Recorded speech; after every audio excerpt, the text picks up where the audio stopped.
Good afternoon, everybody. I know it's an awkward day for me to be live, but it was a good day because Sir Anthony over there was free today. So that's what we want is a day that he's free.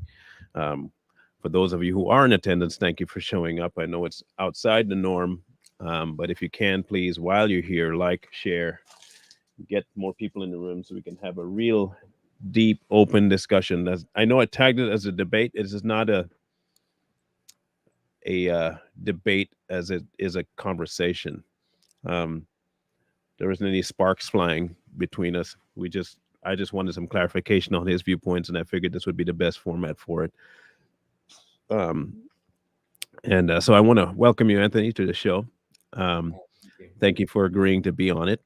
Um, I had a little bit of a conversation with Anthony backstage, and I can assure you guys that he's a very well grounded, articulate young man. And I say young because he's young, um, younger than I, and I guess that's a marker that he's young. Um, I just realized I almost doubled, more than doubled your age now. That's painful. Um, I don't want to think about that. Anyway, anyway, um, we're gonna have Anthony give us his rundown of his views of not just the spiritual world, but Christianity in specific, and then we'll go from that. I'll leave you on the screen so I don't interrupt or have any facial expressions interrupt you, because I want you to lay your points out and whatever you believe, know all that stuff. Um, and so, if you are ready, I'll let you have at it. And whenever you're done, just let me know and I'll pop back in. All right. All right. So, I mean, I grew up as a Jehovah's Witness. I have had a lot of different experiences with different religions. Um, I hopped around from different churches. Um, I think I mentioned to Marlon there. I was at Seventh Day Adventist a few times. I was at a couple Catholic churches, a couple non-denominational ones. Um, I've had a lot of experience in the Christian world. I've studied the Bible a lot. I do think that Jesus was a real person. I do think that his miracles were real. I believe in Jesus and his message. Um, and I've sort of just come to the realization that love is really the answer. I don't think that any one God is the definitive God of our universe. I think that they're all real and they're all derivative of the same thing, which is love.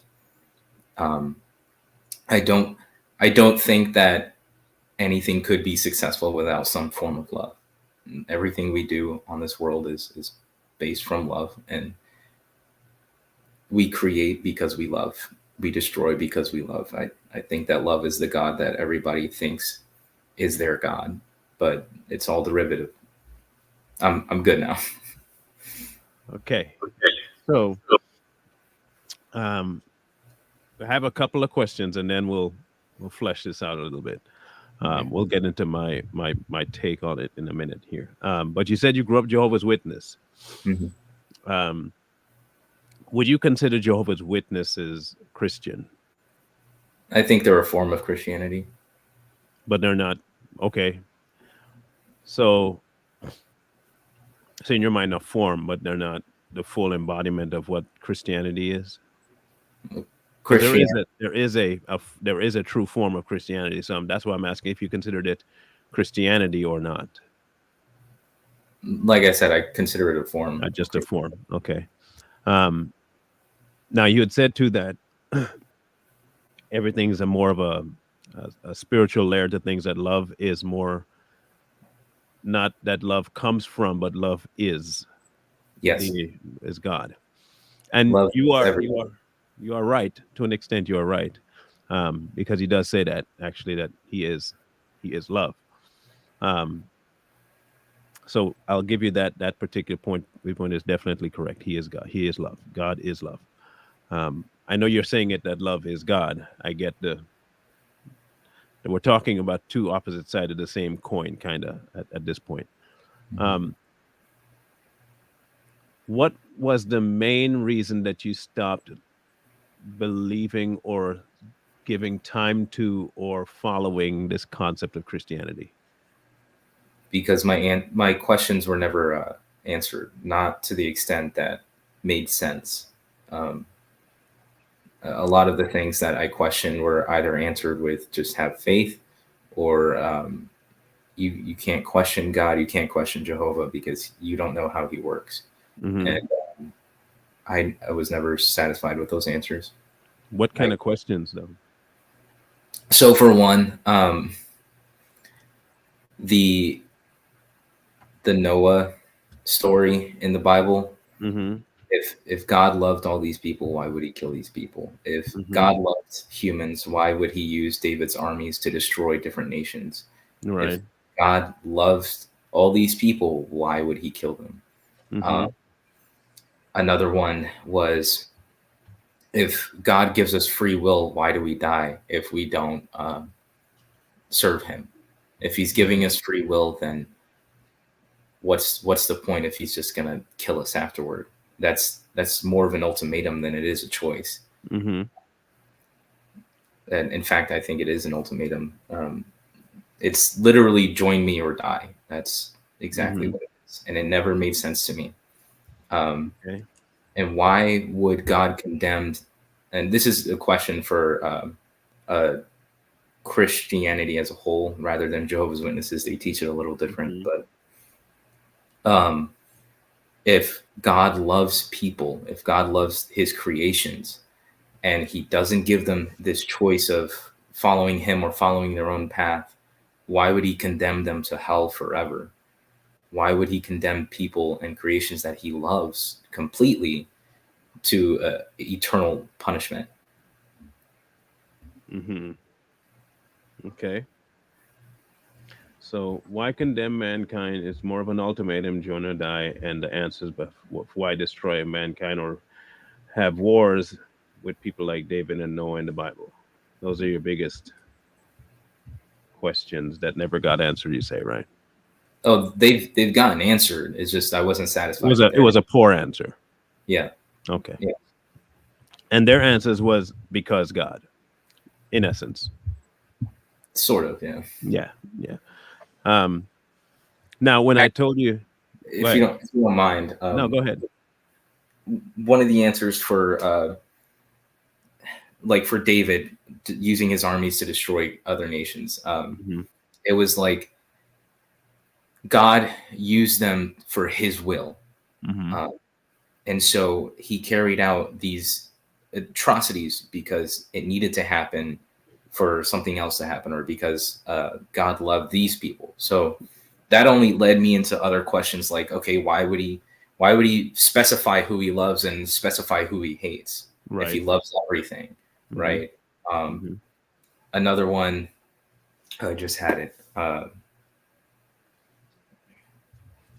Another answer I got was another question. Another question I had was, if God used the armies of the Bible, of David's time, of Hmm. different, I can't pull any out of my butt right now, but different nations' armies for his will, Right. why wouldn't he allow us to join the military in this life? You know, why is it that this time he doesn't want any violence, but before he has? And growing up as a Jehovah's Witness, another thing that they would point out was that he would use the armies of the nations of today's world to wipe out all false religion. And so it just confused me how they would contradict each other constantly. Hmm. And their answer was just never satisfying. It was never a good answer. It was never actually answering the question. Okay. Um, them not answering your question succinctly is only because they don't really have the answer themselves. I just want you to understand that they're only answering based on what they think they know.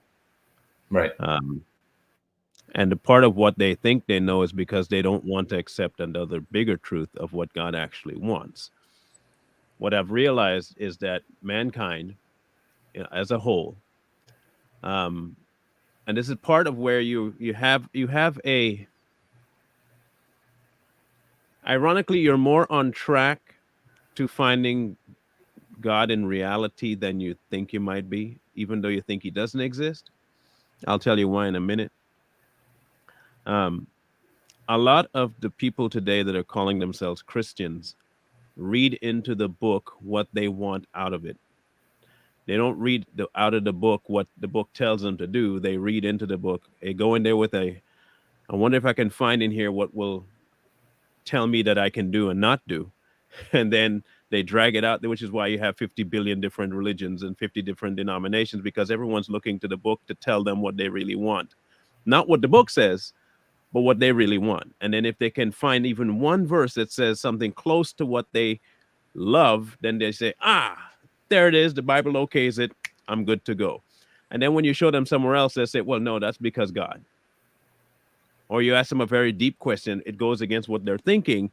They'll tell you, well, that part is not for us to know. Or they'll tell you, well, God has his reasons for doing that. And you probably heard that answer. Because they give that answer is not because they know that. It's because if I go down that road to find the answer, then I'll have to give up what I'm doing.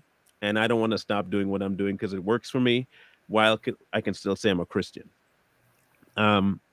Which is why I told you at the beginning before we got on screen that what you think is Christianity isn't like at all Christianity. People have taken the concept of God and used it and called it Christianity, but it's just religion. And religion is only a measuring stick. Okay. All it is a way for me to prove that I'm better than you by what I believe, know, or do. It has nothing to do with God. It has everything to do with how good I can prove myself to show you that I am. Which is why you have things like the Catholics who just respect one man and nothing close to what the Bible actually says at all that God is like. As for the David and Noah thing, I think we have to come back to a concept of morality and where we get that concept from. Do you think without God that there is a moral right and wrong to the world? I think God encompasses everything. I Good think and that bad? good and bad. So he And is evil and good as well? the evil that God speaks of in the Bible, or this creature known as Satan, Mm-hmm. Satan was created by God, therefore he's an extension of God. He is God. He is everything. Okay, so you think that your belief is that Satan and God are equal simply because of the creation factor that Satan is of God. He is the creation of God. Okay, so because Satan is a creation of God, Mm-hmm. it extends as a part of God. Mm-hmm. So God has the evil in him. He has the jealousy in him. He is part of that. In order to be God, here's so what set me on this like um path that I'm on right now Mm-hmm. is the question of whether or not God was omnipotent and Mm-hmm. whether or not God was omniscient. Mm-hmm. And to be omnipotent is to be everything, and to be omniscient is to be all knowing. And the only way you can be all knowing is if you've been everything and everywhere. Mm-hmm. That is the only way, and that encompasses the good and bad that we experience. And the whole factor, the whole thing that balances everything out is love. So if love balances everything out, then you agree that evil is good sometimes. Love is vicious sometimes, yes. No, no, no. I said evil is good sometimes. Yes. Okay. Um, I think where you may be, I'm not telling you whether you're right or wrong because that's still for you to decide. I think a point for you to consider is that the inclusion of the dark in God is not what we would consider omniscient or omnipotent. Um, I consider it darkness not existing around light because he is light. And I believe that the existence of Satan is not the presence of God, but the absence of him. which is why I don't believe that Satan was created by God. I think Satan removed himself from the presence of God and encountered the opposite. The same way light cannot exist in the dark and the dark cannot exist in the light, they cannot counter exist. They can exist alongside, but they cannot be in the same nature. Right. Which is why I can't say that God and the devil or are one and the same. It's not possible. Um, I can see one existing without the other, one being there because of the absence of the next. Um, but as to say that God created evil or he's part evil too, so that's the only way he can be everything. He I think this concept that God being everything is not the same as him creating everything. It's like a potter creating something. He's not the pot, but he did create it and his handiwork is being seen. You can see that this is like a Michelangelo piece. You can tell Michelangelo made it. And it's Right. completely different than Da Vinci's sculpture. A massive difference between the two. One was created by Michelangelo, but it's not Michelangelo. And one Right. was created by Da Vinci, but it's not Da Vinci. And take away Michelangelo's handiwork from the statue, it's just a piece of stone. This whole concept that God created the devil is inaccurate to a flaw simply because the absence of God is where you find evil. The presence of God is where you find good. The devil, as we call him today, is the embodiment of the absence, the same way as hell is. He's not condemning anybody to hell. God Can I doesn't ask you a condemn question? anybody. Go ahead. So, do you think that if one was without the other, Mm-hmm. and it was let's say it was just pure evil all the time, Mm-hmm. wouldn't that just be the norm? Wouldn't that just be existence? Because What do you mean? without the good, you have nothing to compare it to. Mm-hmm. Without evil, you have nothing to compare good to. So, in order to know the Do you difference think they between, only exist because of comparison?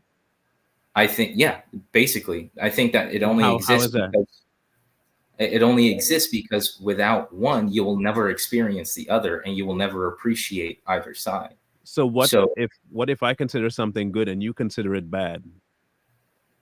so that's like based on perception. That's based on But your experiences. right. But you said that in order for it to exist, it has to have the opposite, right? For one to be good, there has to be a bad. Right. But is there a natural good and a natural bad that's set in stone that doesn't change? I think that gets defined over the course of our experiences. So, have you ever experienced someone you've completely just loved your entire Mm-hmm. life? Mm-hmm. Um, do you remember what it was like to be without them? Yeah. So you wouldn't have never appreciated them to the level that you could or you have already Mm-hmm. without their absence. That's not true. I've been always thought about losing them. And I still had them. What do you mean? I always thought that what would life be if I lost this person? So that image, that feeling, I have experienced it before I lost them, Right. long before I lost them. Okay. So you understand that in their absence, you know where you would be emotionally and mentally, spiritually, I physically. know You what I know, would feel. Yeah. Uh huh. right. And then if it ever, God forbid, happens, um,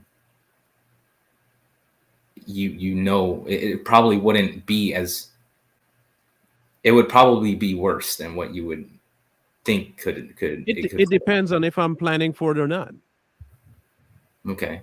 If I'm prepping for it, it won't hit me nearly as hard. If it came out of the blue, it would make a massive difference. Um, but then again, you have to ask yourself: did that feeling exist because of the absence, or was it there? I think it exists because you understood the absence. So if I never understood the absence, I wouldn't feel it. Correct. That's my point. Yeah. So if the person left and I didn't understand why they left, I wouldn't be hurt. Not exactly. You understood what you would be feeling. It, like Hmm. it If they're with you right now and you thought to yourself, Mm-hmm. I would just be completely destroyed if this person left me. Mm-hmm. You understand the gravity of your love for them and the gravity of their love for you. Or at You least you understand yours. You know, you don't, because if for you to envision that them gone tells you right away you don't understand the level of their love for you right off the top. right. Okay. If you understood their level of love, the concept of them leaving would never cross your mind. Okay. I see your point. So it for me, I would be putting something. So one of two things has to be true.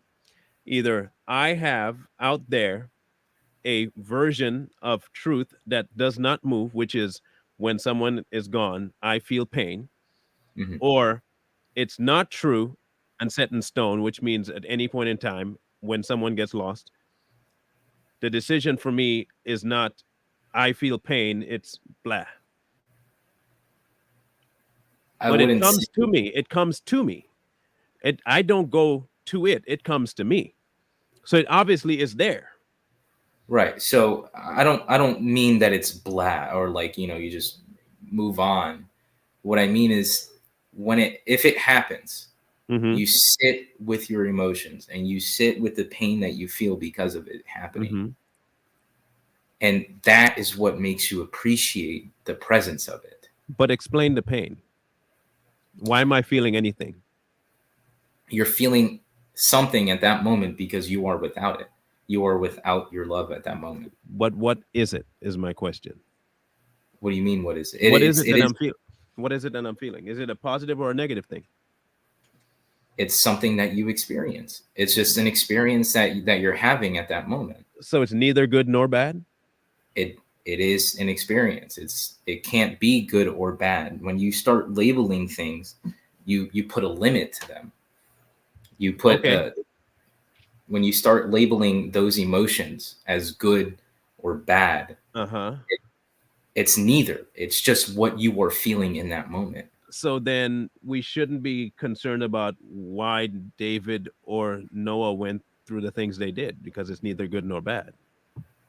It's simply what happened. Yeah. So how is that a why would that be a bad and a poor or a linchpin for your decision to believe in God or not if it's just what happened? So the Bible explains that God did these things. Right. The Bible explains that God did these things to these people for this specific reason. What was the reason though? That's a good question. You see, that's the linchpin that everyone ignores. Is Right. that oh God did it? Okay, why? It And doesn't matter. He did it, but it does yeah, matter why he did it. and if you read the Noah story, it's Mm-hmm. because of the times, because of the people who were evil and doing these evil things. Mm-hmm. I understand that.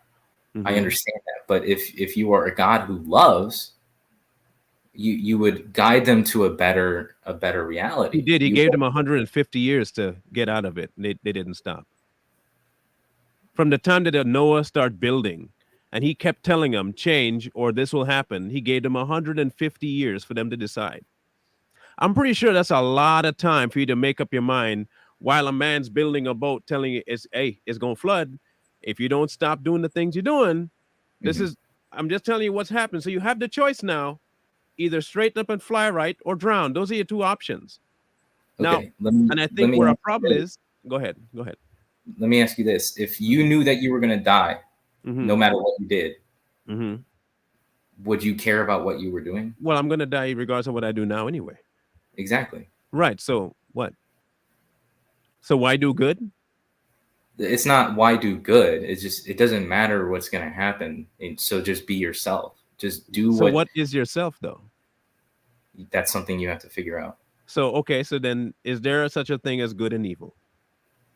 I think that without the other, there is no existence. Is murder wrong? I think murder is wrong. Yes, Is it evil? I think it's evil.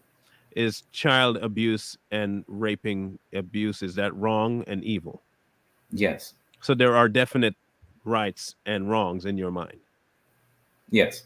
So if someone else decides that that's not evil and not wrong, should they be allowed to do what they want? No, Why? because that is evil. I don't Well, think but that how is it evil though? You told me that it's what you get to decide that. you're I asking asked you me. if there's a hard and fast good and evil. You said no. You're asking me a lot of questions. I need a little bit of time to Okay. process it. Okay, go ahead. Okay, Which so one do you want me to re-ask so we can start from ground zero? let's start with the first one. Okay. Okay. Is there a definite good and evil? A definite good and evil. Mm-hmm.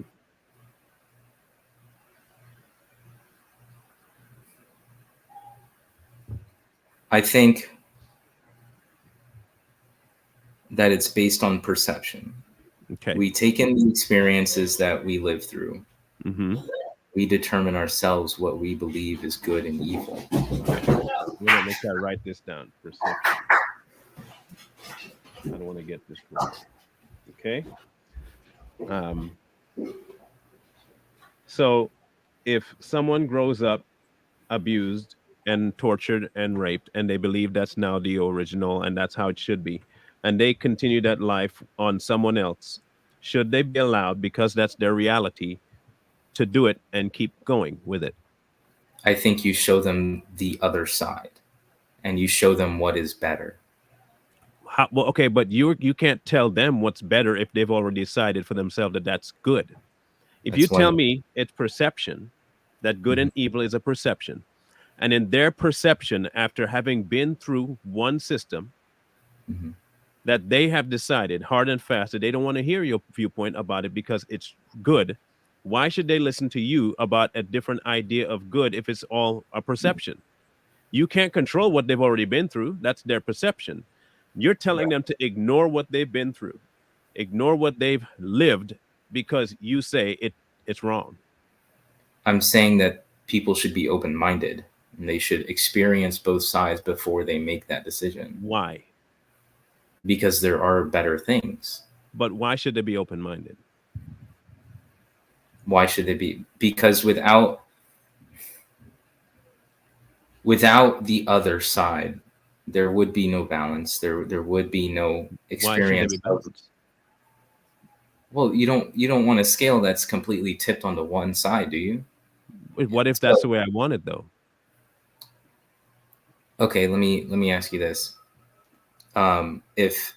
if only the right side of your body worked, would Hmm. you be happy? If that's all I knew, I wouldn't care. So you wouldn't at all feel miserable. If it's all I knew, I wouldn't care. If I was born with only the right side of my body working, I wouldn't care about the left because I never knew what it was like to have it anyway. Okay, so for a brief moment, let's say you Uh-huh. you get feeling in your left side, wouldn't Uh-huh. that raise your spirits at least? No, because I'm used to my right. It's not going to be any loss to me. I'll have to relearn and learn a whole new left side when I'm so familiar with my right. Why would I want to do that? Okay. Okay, That's I'll like just that's like trying to give me a whole new way of living when I'm just, man, I'm good. I'm fine. That's what most atheists are. They don't want to have to change their life for God. Now, and so let's go back to the concept of God okay. and as to why he can give this rule and give that rule and blah blah blah. Let's just assume that for the sake of argument, God is all, not in all. He is all. He is the ruler, the head honcho, the kingpin. He decided. He created Earth. He created right and wrong, all that stuff. Let's just assume for a minute that's who God is. If he is who he says he is, which is he gets to dictate your destination and your days are numbered by him and all that jazz. If he gives an edict that this is the way I want you to live because I made you, it's kind of like having children. You know what, you have any yet? No, not yet. Okay. They're a pain, but they're wonderful, but they're a pain. I'll give children as an example. I brought them into the world. They didn't ask to be born. I made the decision to have children. Children don't make that decision. I do. Mhm. Now they show up on earth, and from a young person, they're dependent on me 100%. Yes. And I teach them certain things that I consider worthwhile for them to have while living on earth. changing your underwear, taking a shower, brushing your teeth, remedial stuff. And then I will upgrade it to things like making your bed, waking up on time, finding a job, paying your bills, staying loyal to your partner, raising your own kids. So you gradually add stuff to their life. Mhm. If while under my house and my roof, I lay down certain rules for them to follow, and they get this wise idea that they don't need to follow the rules, and my decision is either follow the rules or a punishment lies in hand for you. Now, the free will aspect comes in where they have the option to do either one. I think where we get bogged down is that, well, that's not free will. That's an ultimatum. Everything in life is an ultimatum. You only have two choices. You never have more than two. People want to think they have more than two, but there's never more than two. There's only two choices in life. Do what you want or do what someone else wants you to do. Those are your two choices. You never follow anything else. So I'm really glad you brought this up. So you said in that last bit there are only two choices: do what you want or do what somebody else is telling Somebody you. else wants you. Okay. So if you do what you want, you have a much greater chance of learning through your own experiences than you do through someone else's. And that's not to say that the other person's experiences are just as valid and just as much of a teaching moment for that person. But when you experience something on your own, you learn it quicker, you learn it more deeply. Now, these guidelines that you're giving your kid, right? No, they're not guidelines. They're ultimatums. In my house, they're all ultimate. There's no guidelines in my house. This is not a speed limit you get to go 5 over. In my home, these are rules, laws. Obey them or pay the consequences. There are no gray areas. You say that this is your home. It's not a home for your children as well? No, it's my home. They live here, but it's my home. Why wouldn't you want to open up your house to a comfortable place for your children? They have a house, but it's my home. It's not their home either? I provide for them a house where they can live. That's my job as a parent. I brought them here. This portion has no love. This portion is not about love. Me providing for them a place to stay is my responsibility because I birthed them. I put my seed to my wife's egg and we produced a child. Okay. By the laws of survival, I'm providing for them everything they need. Period, point blank. That's just my responsibility off the cuff. I brought them in here. A roof over your head, food to eat, and a place to stay. That's by the base. Has nothing to do with love or not. That's my base requirement for my responsibility. Love comes in when I teach them about life. Okay. So at the very basics, you've provided something Yes. for your children to live, right? Just like the earth and God. Yes. God provided a place for you to stay. As a parent, I think you should be opening your house to a place of comfort and a place of for them to be themselves. I didn't say it wasn't. It sounded like you did when you were explaining that. Like how? You said that in your house it's all ultimatums, it's all rules. It's do my rules or don't stay here. Yeah. Okay. Okay. If you will, could you explain what some of those rules are? Okay. You don't bring any drugs or alcohol into my house. You don't bring your girlfriend over and sleep with her in your bedroom. Okay. You don't stay out past the curfew I put in place. Okay. You don't just randomly take off and don't tell me where you're going. You don't talk back to your mom. And if you feel like talking back to your mom, it tells me that you think you're an adult. And if you think you're an adult, then I can treat you like an adult disrespecting my wife. Stuff like that. Basic stuff that will happen to them when they step out into the real world. If they talk cross to a man's wife, you know that the man has the right to deck you square in the face. You treat everybody with the respect you expect to get, right? So those are hard and fast rules that are in my home. They're not changing for anyone in the home, boy or girl. All right. Now, if I tell you at the age of 16 You mess up and you talk to my wife a certain way, because let's get this straight, it's me, my wife, and then the kids. The kids don't take precedent over my wife, and I don't. The kids don't take precedent over me when it comes to my wife. The two in head are the mother and the father. The kids are subservient to them. Period. Point blank. It doesn't negate my love for them or says anything about my love for them. There is a hierarchy to keep things functional in a home. If you cross this line, this is the consequence. If you know the consequence, before all that, I don't treat you ill. I don't put you down. I don't bust your head open. I don't do any of that stuff without cause. Love is what will cause me to put those ultimatums down. Why? Because I do care about your character. I care that your character, when you leave this house, not only reflects me, but it should do something for you when you leave here to respect other people as well. Now, if I Can just I let you do what you answer- want, if I just let you do what you want, and then you go out in the world thinking you can do what you want, and then you get a rude awakening that you can't just do what you want, you're gonna end up blaming me for not telling you that I couldn't do that. Why didn't you tell me I couldn't do that, Dad? Well, I'll let you do what you want.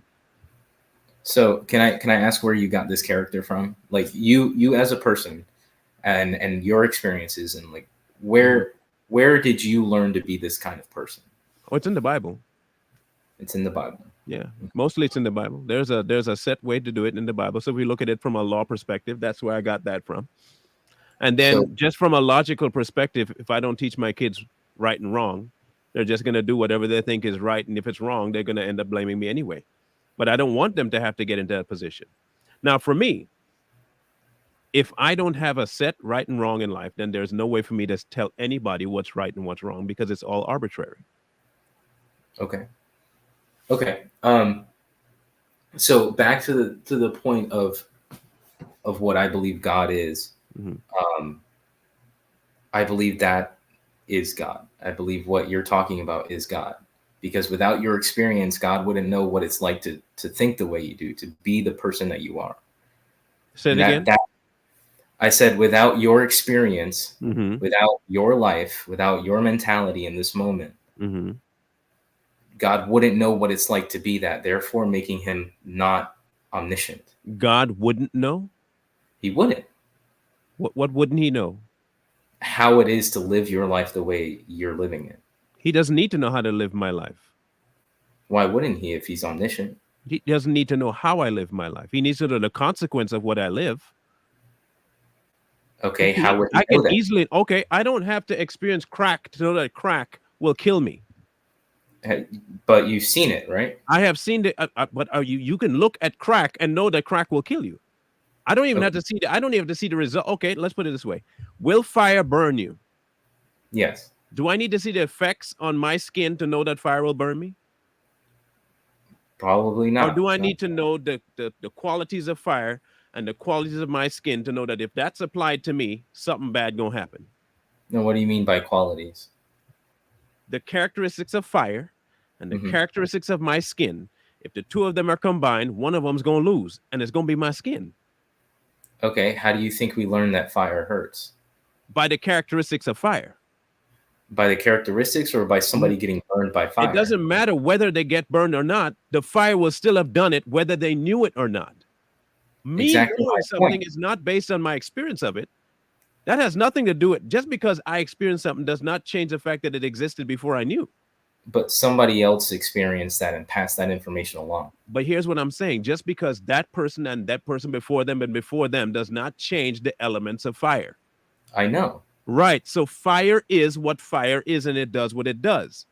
Yes. My point is, the experience doesn't change that. You wouldn't have known that it would burn you had somebody not experienced that along the way. No, that's not true. How would you know That's that? not true. So you can you deconstruct fire and deconstruct your skin and explain how the properties don't Yeah, work? sure, of course you can. Science can No, of I'm course asking do that. you. I'm asking you, can you do that? No, I'm not a scientist.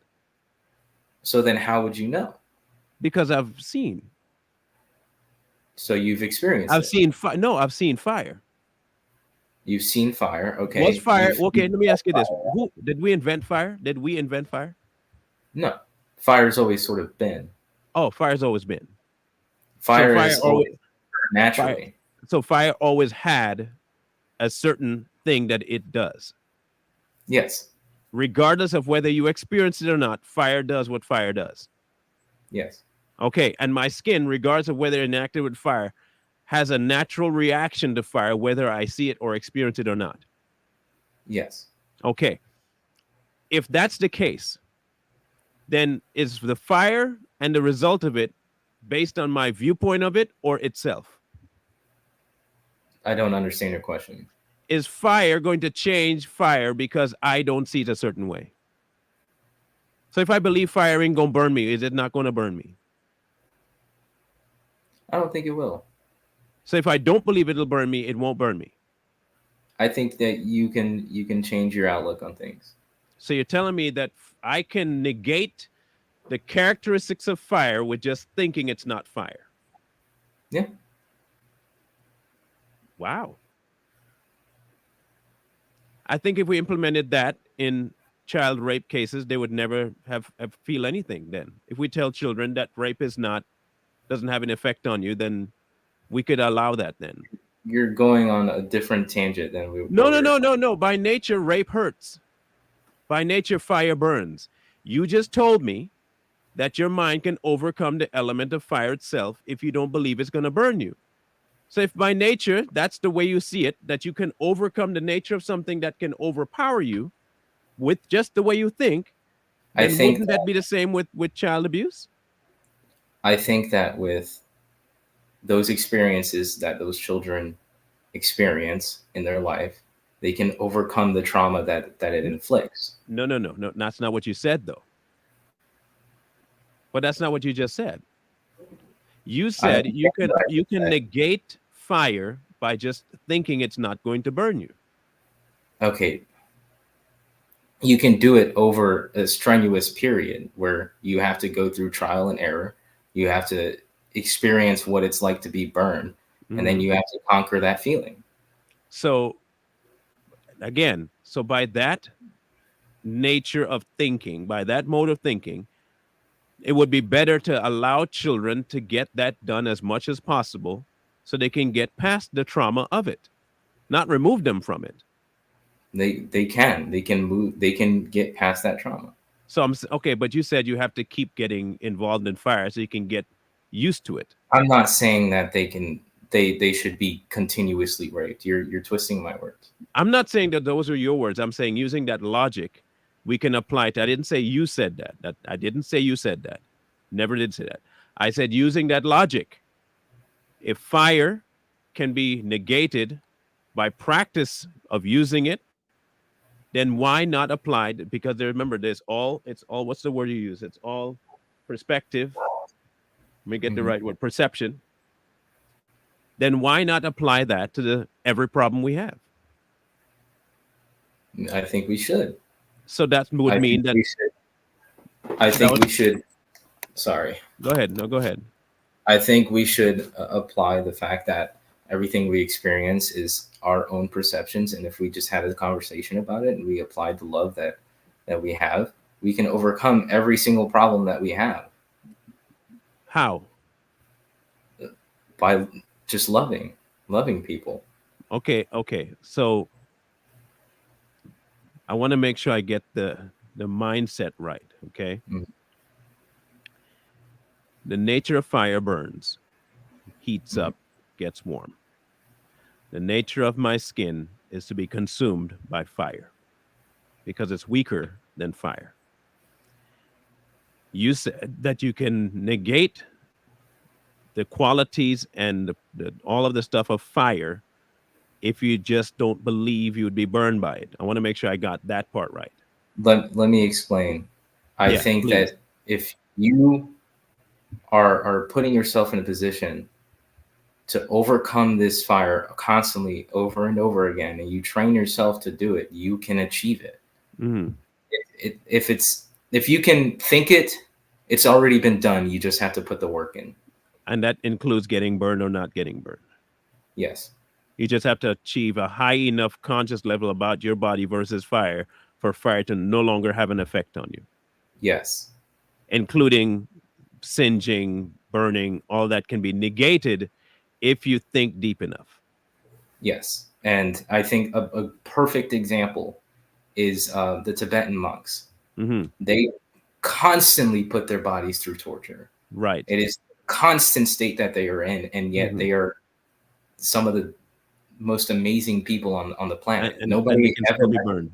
And they can still be burned up. they can conquer that burn. Tibetan monks have been set on fire and they burn just like everything else. Strong minds and they just burn. They Okay. break bones just like everybody else. My question then is this: if that logic can be applied with something as dangerous as fire, Hmm. why can we not do the same thing with children? What do you mean? Have them go through as many torturous things as possible to strengthen their mind. Why would you want to torture a child Why would you want to overcome fire? just to overcome it? Okay, then there you go. Prove to That's yourself. why. I don't think that the children should be put through these things. I'm saying that they can get past it. They can overcome the trauma, and they can be better people because of it How? by not experiencing that physically, Hmm. but by doing things that help them to express themselves. Like By what? doing things. So for me, art is a huge thing. Hmm. I think art is the purest form of the expression of love. Yeah, I got my degree in art, so I know. Yeah. Hmm. And I think that is one of it is probably the definitive way of doing it in from my experience at least. And I believe that we should. So you have two different standards then for knowledge. What do you mean? In one respect, you need to do something more in order to get past its qualities. And in another respect, you have to not do it at all to get past its qualities. Or is that fair to say? I don't think so. I don't understand what you're saying. Okay, so like we said with fire, if you Okay. put yourself through enough of fire, you can get used to the fact that fire will no longer burn you. But you have to do that over time, like the monks do, right? Lay on Right. nails and all that stuff, and harden the skin. I've done, shin raking and all that stuff, and I did fighting for a while, so you did push-ups, and you can harden your knuckles and all that stuff. Okay, so you can do all that, but I can still break my knuckles and I can still get a cut. So I'd done all that stuff. And all of that comes because I've done the thing I'm trying to conquer multiple times. And you've conquered that pain, correct? Yes, but I've done it the same thing that will hurt Right. me over and over. Right. Right. I asked, then why can't we have the same solution with other things that hurt, like rape? Why is that considered not the best way to do it and Because only it's have it happen once and then try to work past it? Why not just let it keep happening until you develop a strong constitution so rape no longer affects you? okay. So I don't think it's two different standards of knowledge. I Hmm. think it's just situationally dependent. You have to understand what is going on and find your best way of overcoming that. Hmm. So in your situation, you said you've done boxing, correct?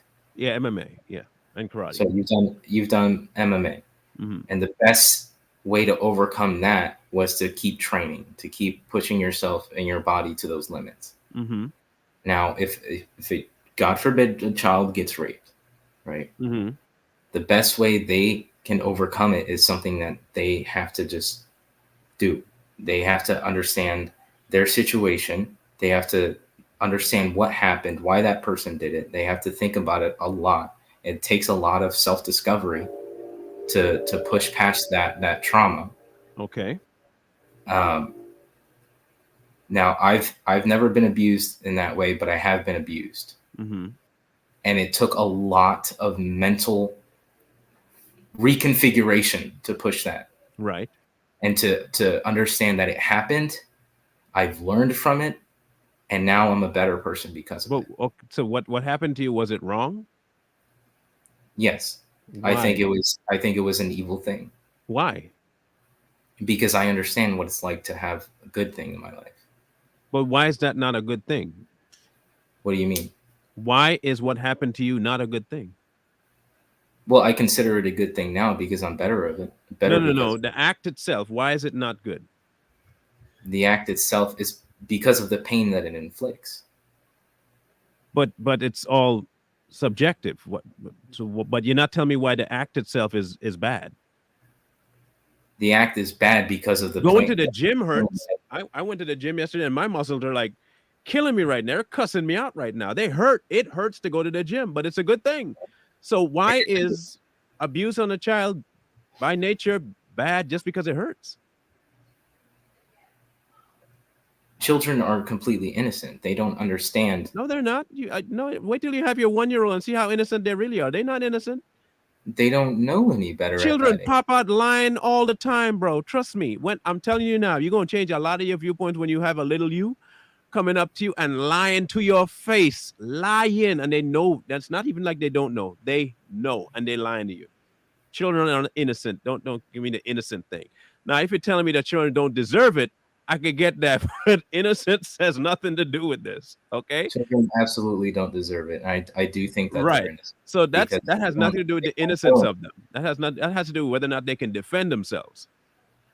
Because that's one thing. But I'm asking you though, your theory of it being bad because it hurts when there are anomalies where children like it, like Oprah said. Now, for those listening, I am not condoning. I want to make sure I put this public service announcement out there in case people are not following anything I'm saying. I am not condoning the abuse of children. I just want to make that clear for YouTube and anyone else watching. I do not condone that. I will never condone that. I speak about that all the time. That is very, very, very, very, very bad for very, very bad, bad reasons. Okay. I want to make sure I put that out there. Now I'll go back into my point. If you say it's bad because it hurts, then the person doing it can make it not hurt, thereby making it good. What do you mean the person doing it can make it The not hurt? abuser can do it and make it feel right and it not hurt, so making it good. I've never said that. No, I'm asking. No, I don't think that's how that works. I Okay, think so is it pain that the makes it bad? the child has no understanding of what is going on, especially in a moment like that. A child has no understanding, so they cannot comprehend Mm-hmm. the effects of what is happening. Right. And then when they do realize what is going on, that's where the trauma comes in, and that's when they can learn how to overcome that trauma. Okay, but you're not answering my question of the right and wrong side of it. You said initially, and asked you why it was wrong. You said because of the pain that it inflicts. Mm-hmm. If you minus the pain, does it make it good then? I don't think so. So Because what makes it bad to begin with? the intention and the pain that it inflicts. Oh, again, if it's the intention and the pain that makes it bad, if I can convince the child that my intentions are good and it will not hurt, does it make it good? No, because then that child is going to inflict the same things on other people. But it's still good because your definition of bad is pain. I just said it wasn't good, and I never said that my definition of bad is pain. Okay, I'll ask it again. What makes abuse of a child bad? Because of the effects that it inflicts on the child, and the Okay. effects that child will take those effects and instill it in other children when they get older. Okay. If they're not taught the proper ways of how things are supposed to be. So what is the proper way? Why you still haven't told me why it's bad? Just because a kid repeats something. It's bad because there is no love in it. How do you know? You're assigning your own version of what the person did as hate. Okay. I never said it was hate. I never said it. So how is it bad? Because there's no love in it. The man doing it loves to do it. If the man doing it or the woman doing it loves what he is doing and sincerely in his mind thinks he loves that child and wants to be intimate with the child, there's no malice. Does that make it good? I don't think that's what intimacy in a child is. So, but if all of that stuff is perception from your own experience, you can't tell them what is good or bad if you don't have a definite outside of yourself definition of good and bad. So then you're telling me there has to be a set in stone good and a set in stone bad. It can't just all be based on perception. It has to be something set in stone somewhere. For it to apply universally, just like the wind, it affects everything because it's the wind. The same way heat affects everything because it's heat, and cold affects everything because it's cold. Something gets touched by cold, it becomes cold. Heat, hot. Wind, blown. If you're trying to tell me that the innate nature of something is based on the effects of it, not by the nature of it, then you can change the effect, thereby making the act good or bad.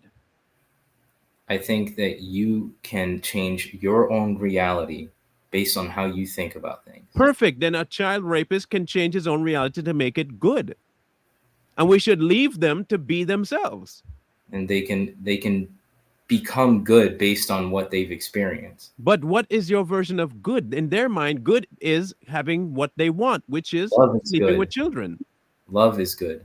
And they love children. You're misconstrued. No, okay, I'm just trying to put what you're saying because you're not giving me a very solid answer about good and bad. The same way that you felt when people didn't give you an answer about David and Noah. You told me initially that the bad was because of the result. And I told you if the result changed because of how the person approached it, would it make it good? You didn't give me an answer. You said it was still bad. But then if it's still bad, then it negates your first answer of the results being the reason for it being bad. It's either bad because it's bad or it's bad because of the results. Which one is it? I'm gonna let you know right now. Huh? I said I'm gonna let you know. I'm still very inexperienced. I'm still like You're breaking up. Okay. 1 second. Say that one more time. Am I good now? Nope, still broken up. 1 second.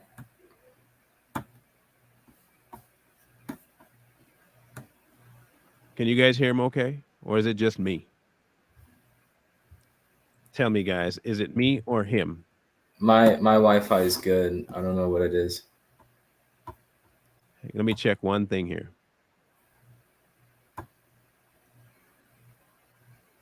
Let me check something. No, it's not me.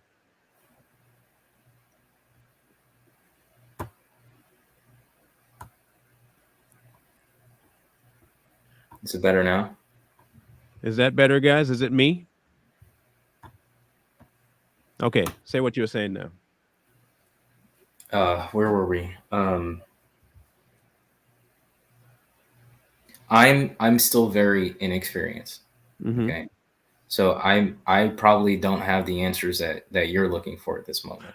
Oh no, But I'm not looking for answers. I have in my world, and I'll get to the whole Christianity thing in a minute. But in my world, I already have my answers as to what makes right and what makes wrong. I'm not looking for answers for that. I'm trying to get a grasp of what, in your mind and in your world, creates a right and creates a wrong, and only because I'm trying to understand it. I'm not trying to pin you into a corner or paint you. I don't want you to think that's what I'm doing. But what I try to do is to narrow things down so I can understand fully, one way or another, 100%, this is what you actually believe. And if you say, well, you don't really know what you believe about that, I can accept that. But so it's not that I don't know what I believe about that. mm-hmm. What I'm saying is that I don't have the answers to the questions that you're asking in this moment. Okay. Okay. You may have your answers. Mm-hmm. I don't have the ones that you're asking Okay. for it right now. What I'm trying to say is that I accept what happens. Mm-hmm. I accept them for what they are, Mm-hmm. and I learn from them. Mm-hmm. What I do with my life is I try to love as much as I possibly can. And that is all I can really like tell you. Mm-hmm. That is all I can articulate and as clearly as I can possibly do it. What has happened to me in my life and what I've learned from people in their lives, I take in, I accept, and I do better. Mm-hmm. What's better? something that doesn't inflict the hell that people and myself has experienced.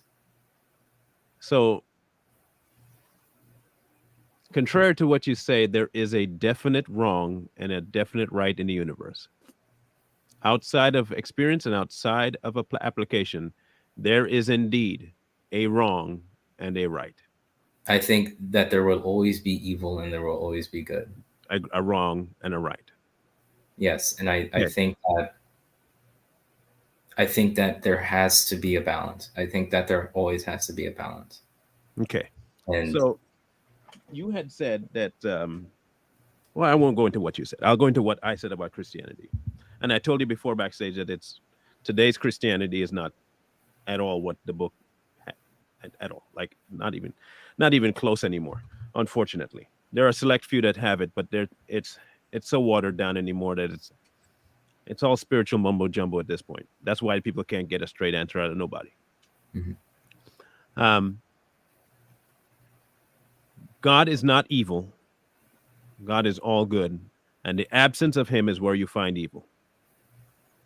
Not in the presence of Him, and not in His being there. It's His not being there. Where you find Him, you find peace, you find love, you find all of that. Where you don't find Him, you find the opposite. The devil is embodiment of the opposite. He didn't get created. Satan didn't get created. The angel that became Satan was created. Satan decided to leave the presence of God. That's what happened. Minus the presence of God, the concurrent result is like saying outside is cold, and if I want to be warm, I'll stay in the house. I can't go outside and want to be warm like I'm in the house without being in the house. I have to either take something of the house outside, like a jacket or something, to stay warm. Even if I were to leave that said jacket outside and go outside and put on that jacket, I'm going to freeze because the jacket is now frozen. Absent of God, there is no good. In the presence of God, there is always going to be good. The Christian is not trying to be God or be one with everything. The Christian is supposed to be a representative of Him. And the only way they can do that is to not be them, it's to be Him. And when people hear that, they say, "But you just said you're trying to be God." No, no. Here's the problem of people not understanding the correlation of the two. And I'm trying to break this down as simple as possible. You say you believe in the spiritual aspects of things. Mm-hmm. There are two natures that work in me. One, I'm a fleshly being.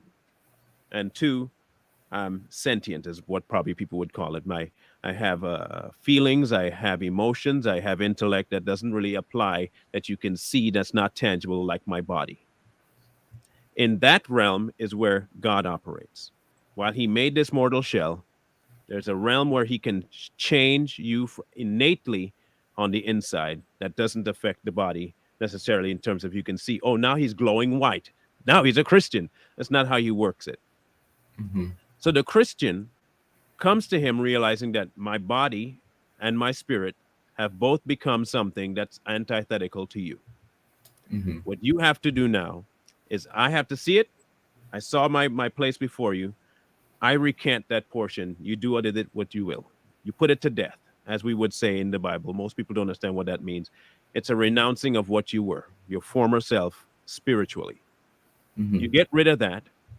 And because now you have to do one of two things: believe that He's real or not. Okay. This is where Christians get hung up. They say they believe He's real, but they don't actually know Him. And they have no way of actually knowing Him because they don't really believe He's real. They believe He's talked about in a book, and they believe that their ancestors talked about Him, so they have to talk about Him a certain way too. Mm-hmm. A real Christian does not bank on other people's experience of God to know Him. They have to find it themselves. Like you were saying, right? This is why I told you you were a lot closer than you think.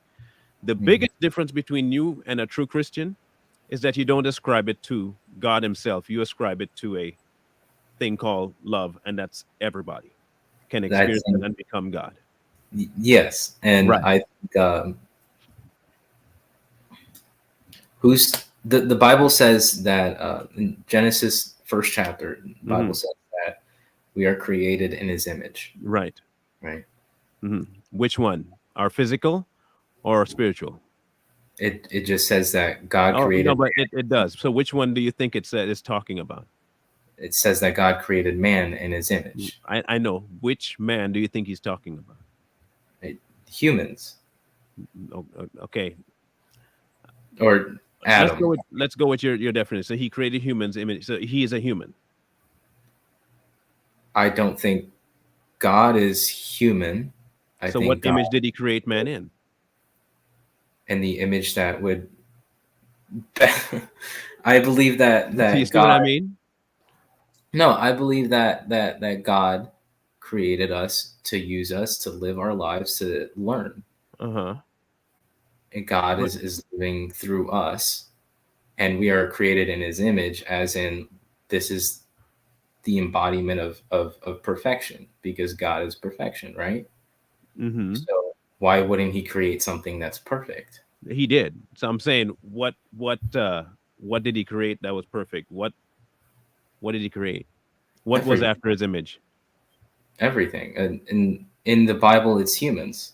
In the first chapter, He created humans that are perfect. Right. But And we are perfect. the question is again, what was created in his image? The flesh human or the inner human? The psyche, the spiritual side of it, which one of it was in his image? The entirety of the human, the So flesh, the then you can say from looking at us that we look like God. I think we are like you said, we are representative of God, but Mm-hmm. we, even though we may appear different, like, you know, I'm of lighter complexion, you're of darker complexion. It doesn't mean that we're any different from each other. So God has arms, a head, two legs, torso, all that stuff. That's his image. I don't know what God looks like. Oh, well, I'm asking you because that's why I asked which image did he create us after? Created in a perfect image that would best represent how to become God. So not the human image, but the internal spiritual side of man. Sure, yeah. Okay. So if he created man in his own image, which was the spiritual side of it, and Adam was indeed initially very perfect, and Adam Mhm. indeed did do exactly what God told him not to do, which was the first inference of moving away from God. The disobedience was the first problem. Mhm. Eve first, then Adam. The disobedience stepped in, the separation happened. The consequence was death, right? When he told him, don't eat that or you're going to die. The one who originally fell and turned his back on God said, no, you're not going to die. Don't listen to that. God don't know what he's talking about. Go ahead and eat that real quick. And then they ate it and they realized what? They were naked. So what set in? Where did they start focusing after that point? I think they started focusing more on ego. They Okay. started So, focusing on their bodily desires rather mhm, than their spiritual. okay. So then did God create that? Yes, So he created it. So he went against himself on purpose for what reason? to know what it's like. So he didn't. So if he, why wouldn't he know what it's like if he inflicted it? If he created it, wouldn't he already know what it's like by creating it? Well, how do you think you're going to Why know would he what's inflict like if you something that don't he hasn't? experience? Okay, so why would you inflict something that you have no concept of? How could you do that if you don't know what it is? What do you mean? If you said he created it, he Hmm. would have to do it from scratch, right? Okay, And if he made it, then he knows it already. doesn't mean he's experienced it. Oh, sure he does. How was he gonna? Okay, when a person makes a car, when they build a car, when they build the engine, do they have to Mhm. put the engine in the car before they know the engine works? Not necessarily. Okay, so they can test the engine before they put it in the car, right? Yeah, Okay, you can know that it works, but it doesn't mean you're exactly. experiencing the engine. But the thing is that he knows what it's going to do. Sure, but Right. So okay. So did you experience it? if he knows what it's going to do, then he doesn't have to do it to see the effects of it. He knows what it's going to do. Okay, but did he experience So why would he do that? Why it if your emphasis is that he did it so he could see, he wouldn't need to do it to see. so he can understand it, so he could experience it? He built it. Just because, okay, you can build a house. Uh-huh. You can you can build the frame, you can build the foundation, you can build everything inside the house, you can build all the furniture. Right. It does not mean that you've experienced that house. Oh, I have. So you understand what it's like to be that house. Yeah, because it's mine. I don't need other people to experience it for me to know what the house is. Okay. If you're telling me he made evil, he doesn't need his creation to act it out because it's him. Exactly. So why does he need to put it on people for him to see the effects of it? He won't. He could just do it himself. So he can understand it. But he does. All he has to do is do it in himself for him to understand it. He doesn't need a pawn. It's just like if I build a home, I don't need other people to come to the home to experience the home to make sure it works. All I have to do is live there. I don't need other people. So I'm going to build me something. I build evil. I don't need other people to experience it. I just have to experience it. So he doesn't need man. He doesn't need man to express evil. If he made it, I'm not saying he did, if he did. Now, in the absence of him, he still doesn't need to experience evil. Mankind will experience evil if they move away from him, which is what he keeps telling us. If you're not in me, you're on the other side. We keep thinking, if not, again, it goes back to the premise of whether or not you believe he created things. If he is the creator of all, then we have no say anyway, because we are the created. And if that's the case, then I have no right asking him anything. But he did leave the door open for me to ask questions. Why do you believe you have no right to ask him anything? Because I'm the created. So your children have no right to ask you anything? No, normally no. Okay. They do what I tell them. Okay. I mean, they can if they feel like it. I can't. That's where their free will comes in, but they know better. So you've really embodied your God. No, what do you mean I've embodied my God? You think of your God as this being that doesn't need to be questioned. That it's not a matter of need. It's not a matter of need. Well, you can't. I don't care if you feel like you could, but you can't. Okay, again, it comes back to what you believe he is. Okay, what do you believe God is? All powerful, the creator of all things, the head honcho himself. I have no power over God, and I cannot tell him what to do. I operate by his edicts and by his command. That's plain. I breathe because he allows me to. And you teach your children the same thing, right? Yes. So you've embodied what you believe God is. I am allowing him to do what he's supposed to do through me.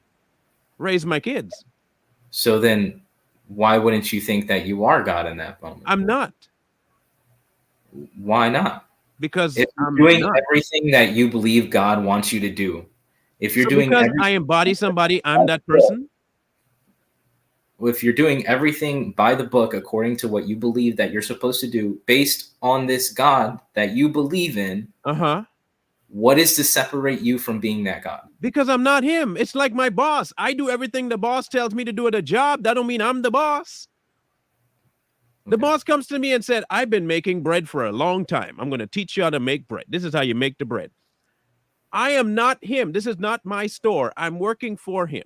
Plain and simple. This is his store. This is his materials. He taught me how to make bread. The boss I'm not is the boss. The bread maker, right? Yes, and I am not the boss. He is still the boss.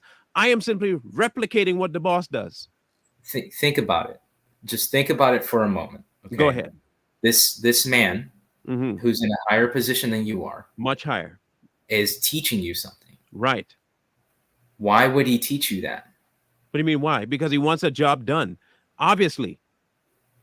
Right. Okay. He wants a job done. He wants a job done. He wants a job done. Okay. Right. He wants that job done. Right. He's a bread maker. Right. He's teaching you to be a bread maker. Right. He's teaching you a way to do something. Right. What does that make you in that moment? It makes me a bread maker for the bread maker. Exactly. But I'm not him. But you're doing something for him. I might be doing something that represents him, but I am not him. That's the definition. You said, why are you not God? Because I'm not God. It is really that simple. Just because I'm doing everything that If you're doing everything that that doesn't he is make me doing, him. why wouldn't you be him? It's no different than my kids. My kids have mannerisms like me. Hmm. I will sit back and do this. My son will do the same thing. Hmm. And people say, and I do the same thing my dad did. I am not my dad. I might be almost exactly like him. You could think, man, you guys look almost like you could be twins, but I'm not him. I embody a lot of his characteristics, but I am not him. I will never be him. There is no way for me to be my father. The same way that I cannot be God. Okay. It's simply not possible. But again, if your belief system is that he is not an entity that you have to emulate, but can be, then obviously your viewpoint makes sense. Okay. But if the viewpoint is that you believe what he says, and the only book we can go by is the one that he says is his, which is the Bible, whether you believe it's real or not, if the Bible is where we get our definition of God from, at least the way the Christians believe it, we cannot be him, and his word is final, and whatever he does, he does.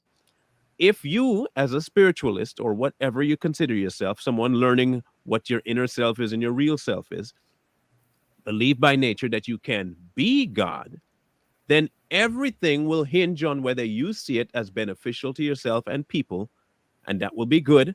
And anything that's not beneficial to you and people, you will see as bad, which is why it can change over time. A I Christian just believes that there is a set right and a set wrong, and whether I like it or not, things are right and things are wrong. I just let love in the universe guide me. That is what I do. Like I said, but love in the universe so far has been corrupted by man. Not necessarily. So like I go back to before again, then rape and all that violent stuff is okay. That's where humans get in the way. But I just said they corrupted it. But you said not necessarily. You're not understanding what I'm saying. But make it clear. Make it clear. Okay.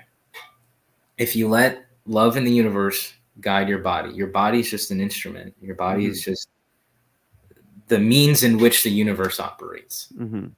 If you let it operate within you and you don't let your human fleshly desires get in the way, then everything will work out the way it's supposed to.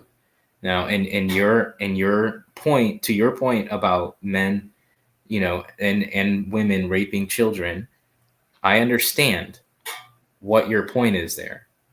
What I'm saying is that the human aspect to those people, let them get the better of themselves. The human aspect? The fleshly desires, the desires of the body rather than the desires of the spirit. So there's a split? I don't think that there should be a split, but there are three main parts of this existence. Okay, what are they? You have your soul, your spirit, and your body. Mm-hmm. If you let them work in conjunction together, that's where you find what God is. So a little evil, a little good, and a little neutral. If that's the way you want to look at it. Well, it has to be, because if it's three parts, and they have to work in unison and they have to be balanced, then someone has to be antithetical to one. They can't all be the same, otherwise there'll be no struggle. What do you mean antithetical to one? They can't be opposed to each other. No, they cannot. So are they or not? What do you mean? But you just said the flesh is working against stuff. So against the individuals who are participating in evil are letting their fleshly desires, or one of them is out of sync. So the flesh wants mostly evil?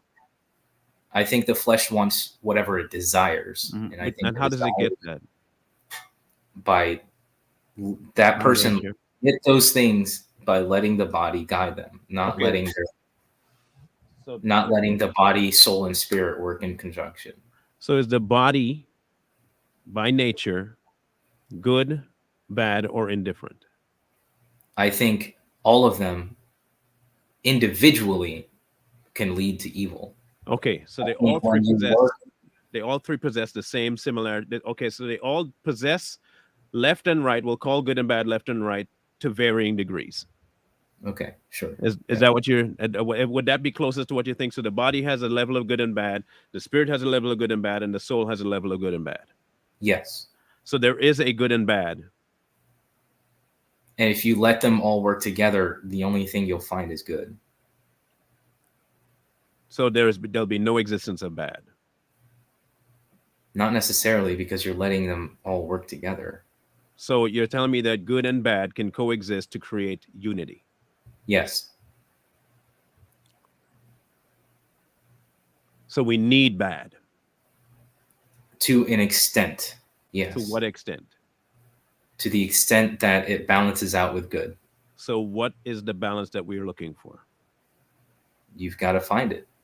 So to each one, if I have to find it, to each person, that varies on what they consider them being good and what we may consider them being good. That varies on the individual. Okay, so However everyone they need to balance it is however they need to balance it. Okay. So my version of me being good may not mash up with your version of being good, is what you're telling me. Yes. And what I'm saying is that if we work together, Mm-hmm. if we love each other deeply, and I'll we work sacrifice together my with version of good. what's that? Then if we're working together, I will sacrifice what my version of good is for your version of good. Not necessarily. Not necessarily. We can both be exactly who we are and work together in a uniform manner. Okay, so let me ask you to then. So you are who you are, Yes. and I am and I'll go back to this because I want to go to the extreme because this is part of people. Okay. Mhm. I am a person that promotes the concept that someone who's not the same shade as me should be not in society. They should be dead. Okay. That's my version of right. Right for me means anyone that looks like me is acceptable. Anyone that doesn't look like me needs to die. You And this don't is see it that way. reality, correct? It's in reality. It's called the KKK. Um, so in reality, that's how I No, feel. I'm saying for you specifically. Yes, they need to react. In reality, they need to die. Yeah. Okay. You So think the KKK needs to die? no, I'm giving you a hypothetical. I don't believe that at all. Okay. I believe if you believe that anyone can believe what they believe, then the KKK should have just as much right as anybody. Um, that's what I believe. I don't believe that at all, but I believe there's a set right and wrong. I believe that they're letting their mind get the better of their But that's of their just your perception of it. They have their own walk to make. You said. So what I'm saying is that they haven't let the three work together. So then there It's is a right and wrong. There has to be. You can't be telling me on one hand that they haven't let something take place when in their world and in their reality they're right. You I've can't then already come and told tell you. them that they're wrong if there is no right and wrong to weigh it against. Like, why are they wrong? Let me ask you that. I've already told you what I believe good and what the right thing is. You're not No, you listening. actually haven't. I have. I told you it's Okay, love. it's what? But you're not telling me the definition of love. You just have to experience it. You have to understand it And yourself I'm to telling you that they are experiencing they're experiencing love in their world. They love theirs. They love what they have so much that they don't want anybody else that doesn't look like them in their world. That to them is the epitome of love. let me ask you Hmm. how actually two questions. Yeah. One, how how stupid do you think racism really is? I don't know. I think it's warranted in some cases. I mean, who cares? I mean, it's neither here. You want my honest opinion or just the devil's advocate opinion? Your honest opinion based on who I you think it'll exist as long as mankind's around because mankind will be selfish and want what they want. are. I Okay. believe I teach my children that their skin is not a defining factor of who they are. You just happen to be born with a darker pigment than most people. And if you act a certain way and if you want to live according to your skin color, feel free to do that and pay the consequences, or you can live according to how I've raised you and not pay the consequences. Um, Racism will exist. I, I can't stop it. No one can stop it. It'll be there till the end of the age. However, I can choose to live outside of it, which is in God. And in God, there is no creed, no race, none of that. Hmm. It's all one. So if that's the case, then no, racism doesn't affect anything. I can see the results of it, I can see the effects of it, and I can denounce it. But at the same time, I know it doesn't affect me. One and two, it's going to be there to the end of age, just like poverty. We're not going to solve poverty. I don't I don't think that's true. I think that people are waking up to the realities of the world, and I Which think that people? I don't know which specifically. I just think that people are waking up. You To know, what? it's Okay, I'm getting this. Okay, and this is a I okay, and I want, and I know you said you don't know everything, but this is the answer I want dead on. This is the question, and I'm pretty sure you can give me a dead straight answer for this one, plain and simple. okay. Is there a universal right and a universal wrong that people need to acknowledge? Yes, Perfect. Who dictates that? love. Who is that? Love is everything. So if love is everything, Hmm. you said it's everything, Hmm. then you should be able to accept that people are doing exactly that, everything, and it's okay. Yep. True love would be you accepting someone who hates you because of your color. True love would be letting them do it because they're allowed to by nature of love. Love would also mean allowing everyone to do whatever they feel like doing because you love them so much you will let them do it. I think everyone should be guided by love, and And I'm that's what let people do what they want. and I'm telling you that then there are people like Hitler, there are people like Jeffrey Dahmer who Okay. had a love for what they did. I'm really glad you brought this up because Hitler did what he did because he got kicked out of an art school. Yes, obviously. He loved art. Right. Loved art. Mhm. With the absence of that art, what did he do? That was not the only reason he did what he did.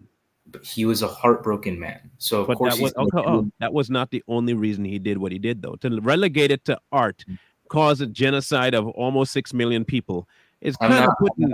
Come on, I'm not relegating it to art. I'm relegating it to the absence of to love. his cat. So you consider art the catalyst for his hate.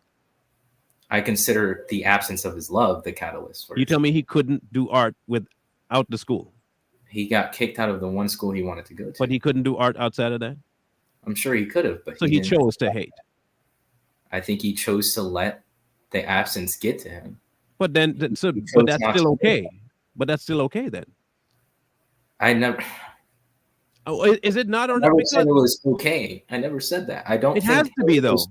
I don't think that Hitler was right to do what he did. Why I don't. not? Yeah. I do think that we've learned a lot from what he's done. But I why is think it? Why was it bad? because he didn't let the love that he had guide him. What he did? The love that he had caused him to hate. The love that he had for art, Caused him to hate right, people for taking it from was him. snuffed out from him. Right. And he got And he mad. let he let that anger, he let all that passion get the Mhm. better of him. Perfect. And that is a true definition of someone consumed by the love of what they wanted. The love he loved art so much that he was not willing for anyone to take it from him without consequence. I don't think we're really getting anywhere with this conversation, to be honest. I'm getting lots of places with it. I'm enjoying the conversation. You might be enjoying it, but you're not understanding what I'm saying. Okay, make it fully clear to me. I've tried. I've already explained it as clear as day as I could. I'm not sure you're translating it as much as you think you are, because I'll add. Okay, I'll ask you one last time, one last way. You said love is universal, and love is what we're trying to achieve. Mhm. Everyone has. I want to make sure I get the word right. Perception. A perception of good and evil. Hmm.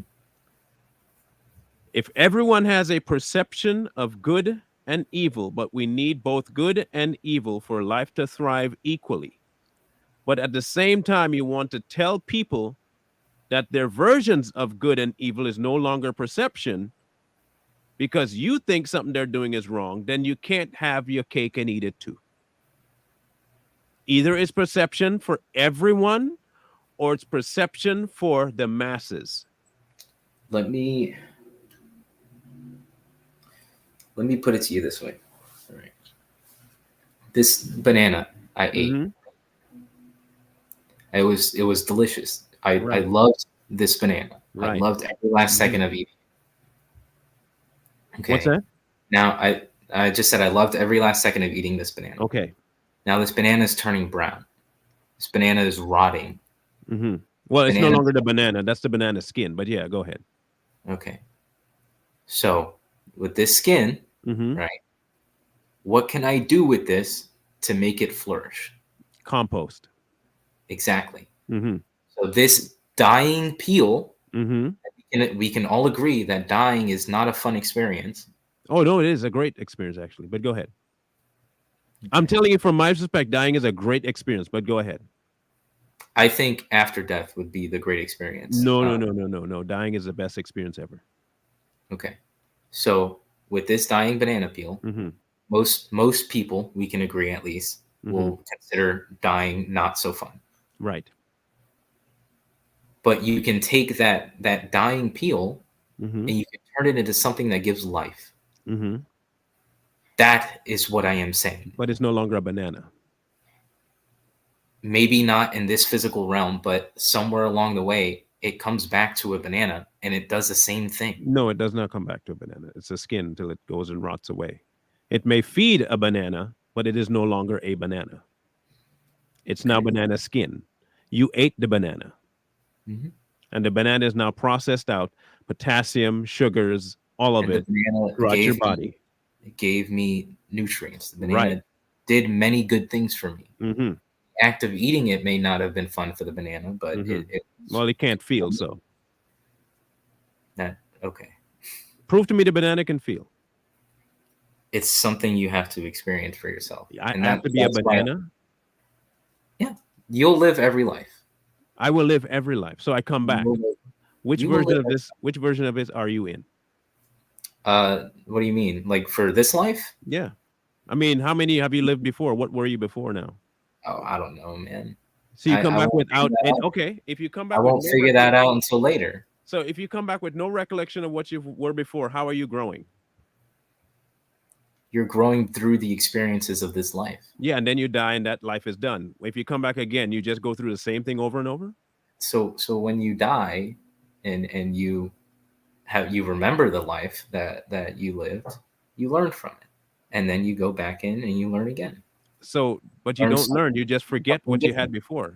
I asked you just before, what were you before, and you can't remember. Of course, I can't remember that. We're But not then you supposed say, to. so how am I going to learn if I can't remember what all I'm doing is doing the same thing over and over? That's like dementia. It's not necessarily the same thing over and over. It's something a little different each time. But how do you know it's different if you don't remember what was before? It's something you have to go through yourself. Okay, again, That's since why you've been through it, you said you've been through it, right? I'm still going through it. Yes. So is this your first time through or not? No, it's definitely not. How do you know that? It's just a feeling, man. So you don't remember anything from the former times you went through? If I explained it to you, you would think that I'm crazier than No, what I you are. wouldn't. Go ahead and explain it to me. No, I'd You rather can't not. assume what I'm going to think of you just because of what other people do. That's unfair. I'm not assuming. I'm taking what I'm seeing from you and I'm putting it into an Have I analogy. not listened to you? You have, but you've also interrupted me a lot. You've also not let me explain based on my. How did I know people? How I have not allowed? Okay, here's what I'm going to do. Since you feel like I've just badgered you to death in this conversation, which I don't I think never I've said done, that. I I've not never allowed said you. If I've not allowed you to finish, then that's badgering. I will let you just have this 10 minutes if you want, 15 minutes. In fact, I gave you a very beginning, as long as you wanted to clarify everything. You said you were done. I'm going to give you time again. Okay. Explain to me what your prior life was and what it is now from what you can recall. Go, and I will not think you crazy, nor will I interrupt you. In fact, I'll mute my mic so I can't interrupt you. Go. Okay. So I've already said that I don't remember my previous life. Okay. But I know I've lived this life before. All right. I'm here for a specific reason. Same thing you are here for. You're here for a specific reason. You're here to learn from this life and learn to be who you are as an individual. And that's what I'm learning here as well. I'm learning how to live this life the best way that the universe wants for me. That is all we are doing as humans. And once you realize what the point of this existence is, you'll understand. And you'll understand that love is the key. Love is everything. Love is the pinnacle of human existence. And I don't think I can put it any simpler or any straighter than that.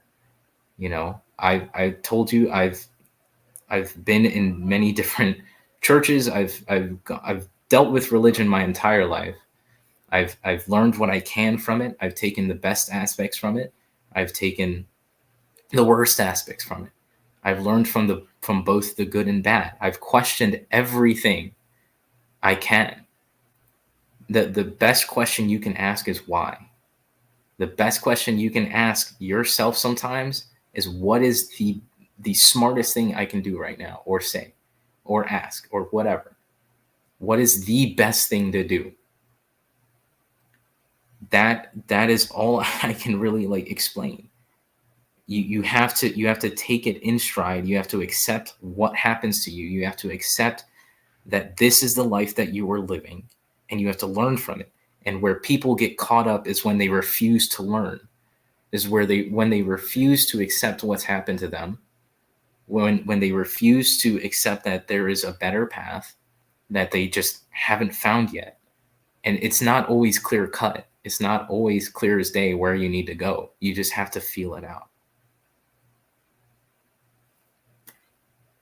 I'm good. Okay, good. So, would you admit then that learning requires remembering? Sure, yeah. So, when you can't remember something that you've learned, did you learn it? I think it will come to you in the moment that you need to remember it. Okay, so So have you had that clarification? And so, have you had moments of lucid thought where you remember your prior life at any point in time? I have moments where I experience something and it's familiar. Mm-hmm. I have moments where I do something based on intuition, based on instinct, whatever you want to call it, and it's one of the most familiar things I experience in any given Mm-hmm. time. Mm-hmm. Um, so I've had moments of familiarity, and all that means to me is that I'm doing what I'm supposed to be doing in this life. So, you okay, I want to make sure, and this is me really trying to understand. This is not me ridiculing. This is not me being facetious. This is not me making fun of nothing. So I don't want you saying that I'm not taking you seriously, okay, or thinking that you're crazy. Mhm. In my short time on earth, when I learned to drive, my mind retained driving. Mhm. When I've learned something, the only way for me to reinforce that it's learned is to encounter something that would need that knowledge to pull on. If I learn to drive, I am now echoing to my knowledge base of learned stuff and applying it to the car. Mhm. If you're telling me that people live different lives in different times and you come back as a different thing, but you cannot remember any of the lessons learned that you're supposed to be learning, how is it learning? That's where the whole like after death thing comes in. Um, Oh, so you're saying that it only comes back to you after you die. So there's an entity in you that mhm. hoards all the info for when you die in one life. You Mhm. remember it after you die. You send another part of you back into the world to live, gather some more information, come back. So how many times does that cycle continue? Do you know, or is it just The universe is infinite, so it is infinite. it just keeps going? So you just keep learning the same thing or different things over. So this is a different iteration of the Earth itself. So life keeps going on. So the stuff we know now, we may have known before, or is it all brand new? Both. So you know it and you don't know it. In an infinite universe, anything and everything is possible. So Correct. you can believe that, but you can't believe that a God created everything. Somewhere out there in the multiverse that it No, no, no, happened. no, not Wow. that, not your version of God. I specifically said you can believe that. That is your belief. The multiverse and all that stuff is your belief. You can believe that, but you can't believe that there is one God that created everything. You can't believe that. I do believe that. I already No, no, told no, you. no. You believe that love is God, not God is love. There's a massive difference. I believe that there, in an infinite universe, like I said, any infinite possibilities, right? Right. So there are an infinite number of universes where one God created everything. So there is one God. I just told you, in an infinite universe, there is infinite number of gods. No, you Right? didn't just There's say that. You said there's an infinite universe. There's one God that created infinite universes. That's what you said. Yes. Okay, so there's one God that created infinite universes. There's an infinite amount of one God who created infinite So there are universes. infinite gods. Yeah. So there's not one God. You're not understanding. It's Oh, I it's am. all I am. If there it's are all infinite gods, then there's more than one. There is no limit. Right. So there's not one. No limit. There's not one. There is Right. one. There's not just one. There's multiple ones. There's one. There is infinite ones. Right. So there's multiple ones. And there's one. Okay. No, it can't be. That is impossible. Mathematically, it's impossible. You can't. It's just not possible. Like legitimately, it's not even statistically, scientifically, nothing possible for it to have just one and multiple ones at the same time. It's not possible. I'm asking a very specific question. If you believe in the multiverse, that's fine, which means there are different gods that are one for that multiverse. That's fine. I can accept that as your belief. I am asking a specific question that you don't believe, which is that you don't believe that there is just one God, not multiple verses of multiple gods, just one singular, all creating God, period. You do not believe that. I already told you I do believe that. But then you're lying. Okay. If this is a pen in this universe, and this is a pen in the other universe, is this one? Yep. This is one. So you don't believe in math. Math is a limit. Do they exist simultaneously?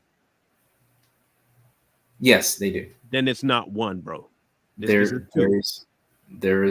If this were to go into this multiverse, would it be one? Would it become the pen, or be separate from the pen and still be a knife? It would act be as a pen. It would be in this universe. That's a knife, right? Right. So if it came over, if this was a pen in one universe and came over to this universe, would it be a knife or a pen? It could be both. It could be one or the other. It doesn't matter. So nothing matters. Yeah, so just be yourself. So then I can be a pedophile. You're really. But you told me to be myself. If that's what I consider myself, how is that bad? Because you at least have a concept of what love is. But that's what I love. You can't tell me what I love, then you're defining love for me. You're right. You're right. You're right. If you're going to define love for me, then say that's what you're doing, and I can fall in line with that. But if you then turn around and say that my definition of love is subjective or perspective or whatever is outside of you, then you cannot then by nature tell me what I consider love. Let's just sum it up to, disagreeing on perspectives. I'm not here to convince you at all. I'm really just trying to get a grasp of what you believe. And I have a full grasp of what you believe. And it's not abnormal. I've heard it before. I don't think you do have a full grasp of what I believe. So now you're telling me what I believe and don't believe about, or know what I don't know? I said I don't think you do. Then I'm telling you that you don't. Then I'm telling you you're lying, because I do understand what you're saying. I never said I was lying. What makes you think I said you're lying? I'm saying you're lying because I'm telling you I understand you. I fully understand you. Contradicting yourself. No, I fully believe what you're saying. 100%, and I know exactly what you're saying. I fully understand you. 100% understand you. So for you to tell me I don't understand is by nature a lie because I fully understand where you're coming from. I never said you don't. I said You just did. I don't think you are. It's the same You thing. know, it's not. Well, I'm trying yeah, to tell you I do, though. So you it's the don't believe same. me? If I I told think you I believe you, do you not believe me? I don't believe you. Why not? What have I proven to you that I don't believe you in? It's just a feeling, right? Just because I don't agree, that means I don't believe you? Well, a lot of people don't believe because they don't agree. So But that I'm not a lot. You're talking to me, not a lot of people. I'm the one you're fair enough. talking to. Fair enough. So to You're, put me in their boat is kind of disingenuous and rude. I'm not them. I am that's telling true. you, you've laid your case out. I fully understand where you are coming from. I may not agree, but I 100 trust me when I say 100% understand where you're coming from because I've Okay. heard it before. I know exactly where you are. Okay. Okay. Okay. I'll believe you. The whole conversation was for me to get a grasp of where you were coming from. I told you that from the very beginning, did I not? Maybe I'm just maybe I'm just like I not. know you're bringing other people's BS into this conversation. I know it. Yeah. Yeah. Yeah. Okay. I get that. And I could have easily brought Christianity, the world's Christianity, in on this conversation too. Mhm. I didn't do that. I came in here with an open mind to hear you Yeah. and to tell you that I'm hearing everything you're saying and I fully get where you're coming from. Okay. I a million percent don't agree, but that has zero bearing on me hearing you out and understanding. I can do both and still live. I'm not like I'm I'm just getting in my own head. See, okay. like this is what happens. Um, but I will say this, having understood where you're from and coming from, um, for me, not for anyone else out there, not my wife, not for me. The same way you said you just have to experience something. Mhm. I have unequivocally experienced a singular God firsthand in no uncertain terms, no universe talking to me, experience the one true God, not being psychosis, not from shrooms, not from weed, not from any of that. I have 100% went down the rabbit trail, trying my best to run from what I thought was not reality, only to run into what I know now as reality because you say it's all experiential. I've experienced the one God. I've experienced life without him. And the consequences of not being around him is something I do not want. Okay. And I have decided to live my life and do what he said the way he said it, not the way man said it, not the way the church says it, not the way a preacher says it, the way he says it. I raise my children accordingly and I will do things that way. And if I am proven wrong, the worst I've done is live my life in a manner that was very much calm, cool, and collected and helped other people. The best that can happen is that I was right. The worst that could happen for people who don't have that viewpoint is hell. The best that can happen is a second chance. So in either case, whether or not you're convinced or changed, whether or not I'm convinced or changed, the only tell that this will have is for this iteration of yourself to die and for this person that you know as Marlon to die and see what happens afterwards. I would just rather for me, to not take the chance of it. I would err on the one that has the worst possible punishment than to have that possible punishment come back and realize it's true. I'm not losing anything by following God. In fact, I've gained a whole lot. And I don't mean money and I don't mean influence. I have gained a whole lot from following God. I have gained nothing from not following him. I can't name a positive thing I did not following him. I really can't. Like I've lived 40 plus years. Can't name And a that single I thing. believe I believe that's the way that you're meant to live this life. And I'll You find out at the end whether or not it's a life or the life. know? Hmm. And at the end of it, you will find out the same thing. I'm not saying that you will be going to hell or heaven. That's a you him thing. That's I have no saying on that. And what you believe is what you believe. But you're not alone in that belief. I know that. I've talked to somewhere in the region of 40 to 50 people that think like that. I actually had another discussion with a guy on the same. He looks almost exactly like you too, ironically, and he's on TikTok. His name is Blackbird. Okay. You might know him. You might know him. He's on there. I had a discussion with him. So I put, like I said, this discussion was you. I saw your TikTok. I had to know, but I didn't think that just randomly posting in the comment section would get me the answers, and it didn't. It would not have. This is the only way I could have gotten it. Gotcha. I fully get where you're coming from. Okay. It And makes I apologize for uh, not understanding your side. I apologize for that. it's and that's okay. You don't. It's not like I don't have it as a requirement for you to. Right. Um, that's the beauty of the belief I have. I don't need people to be convinced of it. That's not my job, first of all, to convince you. And whenever he's ready to really open that door for you, he'll open the door. But this the statement I want to leave you with from me is this: whether you believe it or not, or you have been lied to by many people who call themselves Christians or not, or you grew up a certain way and was called Christianity or was called following God, I want you to be sure of this fact that there is indeed a God. Believe it or not, follow it or not, that's completely fine. That is indeed in pursuit of you, not because he wants to change who you are because you need changing because you're so horrible. That's, and that's the marker. He's wanting you to encounter him and him alone in the only way you and him can connect. However that happens, that happens.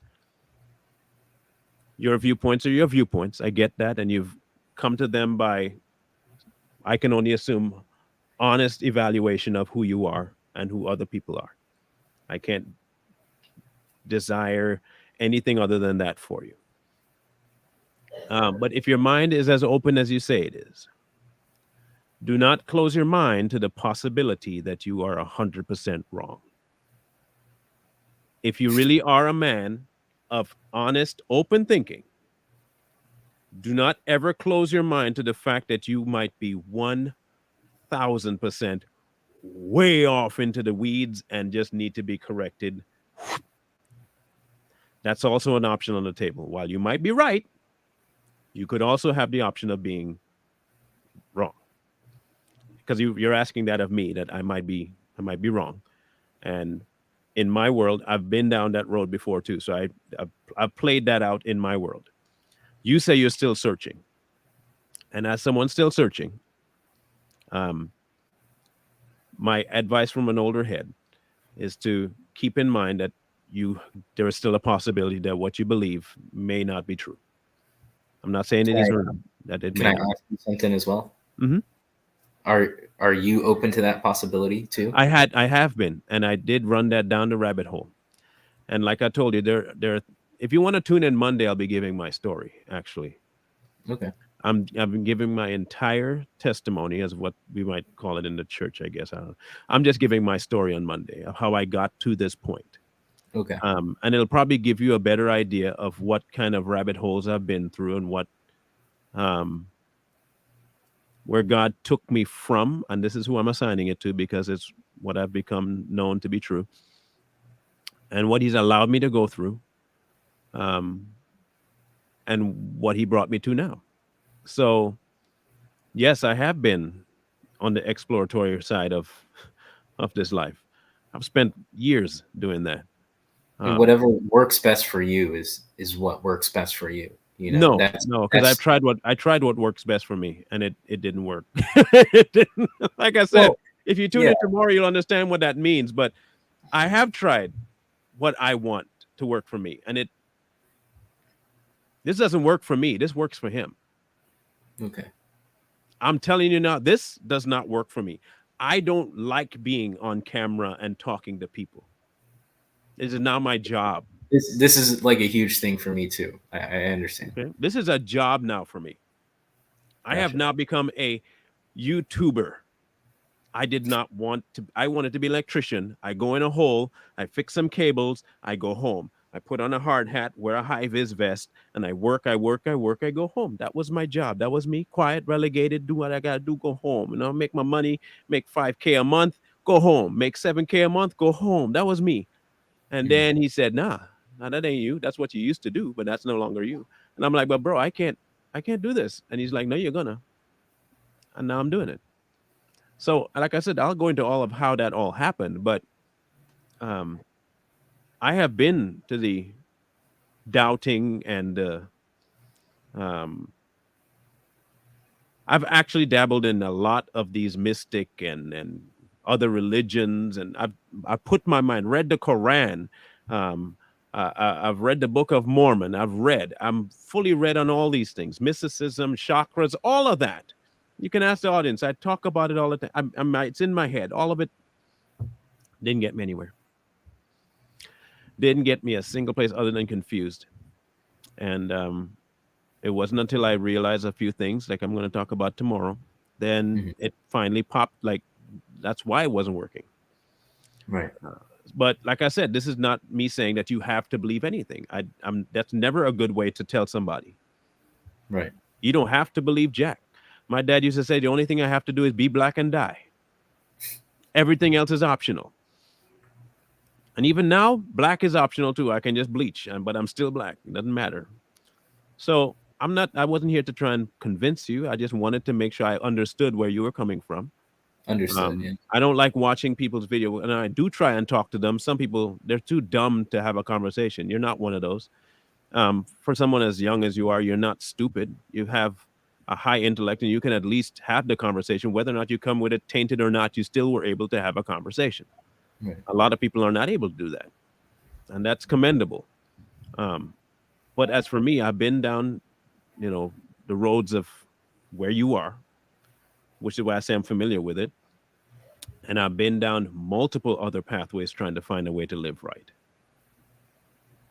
None of it worked till now.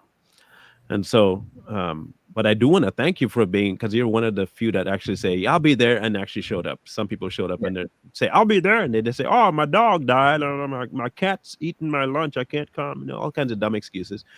So I do want to thank you for giving your input and telling me exactly where you are so I can understand. I would ask that you tune in. It's at noon Eastern tomorrow Okay. if you're not doing anything. Um, so you can at least get a more robust understanding of where I am. Not to Okay. convince you, but to at least give you a better idea of what. Um, I'm really happy that I came on, because honestly, like, this was terrifying for me. Clearly, like, I don't have all of my thoughts articulated in the right way, and I don't have everything like clear as you do. mhm. Uh, but I think it was important that I showed up, and I still stand by that, and I'm Hey, thankful that you're understanding. and if you feel like you can have a round two where you can come back and have a more because you've experienced it once, Mhm. and you want to have it where you can more clearly articulate your viewpoints, that you feel like you're at a place where now I'm ready. I have all my ducks in a row. Now I'll show you. We can do a part two. That's not a problem for me. My Sundays are always open for that. So Yeah. we're still friends on TikTok. So even if whenever you feel like clarifying and making sure I understand it more, so then feel free. I'm not opposed to that at all. Like in any slight of the imagination, I'm always down for a good conversation, especially Yeah. if it means if it does mean that I'm wrong. Who doesn't want to be shown they're wrong and turn to the right? If you come There are to me people who don't. if you come to me with earth-shattering information that just rocks my world to the core, where I say I'm an idiot, I have no choice but to say it. I would be disingenuous to say I believe in truth, and then you bring it to me and I say nah. Right. The same way, if you say I believe in truth and I bring you truth and you say nah, without even giving it a thought, then you weren't interested in truth. You were interested in your point of view being proven. Right. Right. And I agree with that. So I definitely had to like step back and realize that I'm not as smart as I think I am. You know, I'm not as knowledgeable as I think I am, and I'm just an idiot. We're taught a lot of different things by a lot of different people, and most of those things are wrong. So you have to realize, like, hey, You have to step back and you have to open your mind to learning. You have to Mm-hmm. open your mind to actually receiving information and filtering out what's wrong based on other information. So you just have to be open with yourself. You have to understand that you have to learn. You have to just keep learning. Yeah, and that's like I said, that's the reason why I wanted to make sure I had this conversation. I've seen, for some reason, my algorithm went straight religious for like a full week. I didn't know what happened or why it did that. Every flip I made was somebody talking about God, and then you flipped on. And I was like, huh, it's an interesting concept that he thinks about Christians, and I had to. I don't know what made me reach out. I just feel like the need to. There was no guarantee I was going to even see the comment, but I did it anyway. Right. Um, but if you were ever ready for a clarification um, session, you say when and I'll make the time. Like literally, you say when and I'll make time. Absolutely. I Whenever appreciate you're free, if it's like tomorrow at 1 o'clock, hey, I'm ready. I can be ready in 5 minutes. Literally in 5 minutes. If you tell me right in 5 minutes, I'll be there in five. Let's do it. Sweet. Unless I'm in I the middle of appreciate another show, but usually I'm ready to go. So you I'll just let me definitely know. I'll take you up on that one day. For real, for real. I'm really looking forward to that. So I'll let you go, and I'll wrap up with these guys so I can clarify my week for them. All right. It was All right. nice talking to you. Thank you, Anthony. Yep. All right.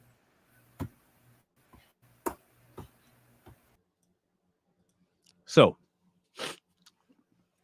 um, tomorrow I'll be talking about my story, and it's going to be perfect because it comes on the cusp of this. Um, because I think a lot of people need to hear, which is why I had the journey to begin with, was so people could hear your trek through this world and finding God. Or you might be on your way to finding God and you need to express it, and or you don't know who He is and you're trying to talk. So um, Anthony is searching, um, and I commend him for that he is searching. Um, no, I'm not opening line. I don't have a phone. I cut all that stuff. I'm not doing the whole call-in thing. I'm letting Corey do that. Um, I'm not doing the call-in thing on this one. I might do it eventually, but no. I commend him for searching, because it's what it tells me is that his heart is yearning for something stable and real. His heart is searching for something stable and real. And that is the beginning. That is the beginning of all of it. If you're not ready to be honest about your journey, you're not going to get there. If you think, and he says he doesn't know it all, which is great. That's a great place to be. You don't want to know it all before finding God. I know everything now. That's me. You know why? I know God. He is everything. If I know nothing more in this life, if I gain not a cent of knowledge more in this life, but the knowledge that God loves me and He died and His kingdom is come, if that's all I know for the rest of my life, I know everything. Like literally, I know everything I need to know. I don't need another bit of information. For as long as I live, I could have dementia right now and I'd be okay. Um, so for some people say I need to know all the mysteries of the universe. I don't. I just need to know God. He is a mystery. Yes, I understand the deeper things of Him are a mystery. But He asks us to know Him like children. My son just knows I love him. That's, my son doesn't know what color I like. My son doesn't know what college I went to. He doesn't know what happened to me when I was 5.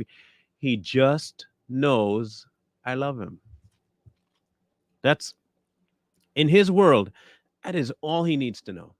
He needs to know that when I'm sitting down on the couch and he comes over, that he can just climb up into my lap and cuddle and go to bed. He needs to know that. And he does. And that's all he needs. That's all he wants. My daughter knows the same thing. She's crying or is having a rough day, and I go land on next to her in her bed. That's all she needs. She doesn't need to know my history. She doesn't need to know who I was. She just needs to know I love her. And that's all I needed to know about God, is that he loved me. From there, he gave me everything else. So if I know nothing else, I know the most important part. I know the most important part. So tomorrow I'll give you a breakdown. It'll be a little bit longer because there's a lot to go through. And like I said, there may be some things I tell you about myself that will make you not so fond of the individual before you. But I think it necessary for transparency to be there. Of course, there's some details I'm just not going to give because it involves other people, but I'll give you everything that I need to give you from my walk. And we'll go from there.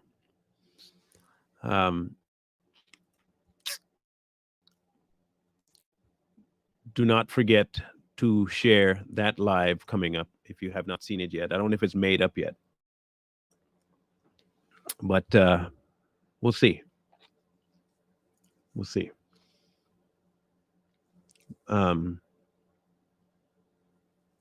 Yes, you will get the long-winded me. I want to make sure I get the information that you want out. People keep asking, what have you been through? What's your story? What's your story? You're going to get my story now. All of it. We'll see if you really wanted it. We're going to see if you really wanted it, people. We'll see. Anyway, I want to thank Anthony one more time, if he's still watching, for being on the channel and being on the show. And it's not often you find somebody willing to tell and talk and have that discussion. So it's really good. He's young, but he'll get there. I think he said he was 23. So, well, this is tomorrow, Monica. Tomorrow morning at 9 Eastern time. On the East Coast, it'll be noon. So tomorrow at noon Eastern, my story. All right. Yeah. Don't forget, wisdom calls to you from the street. Please, please, please find wisdom.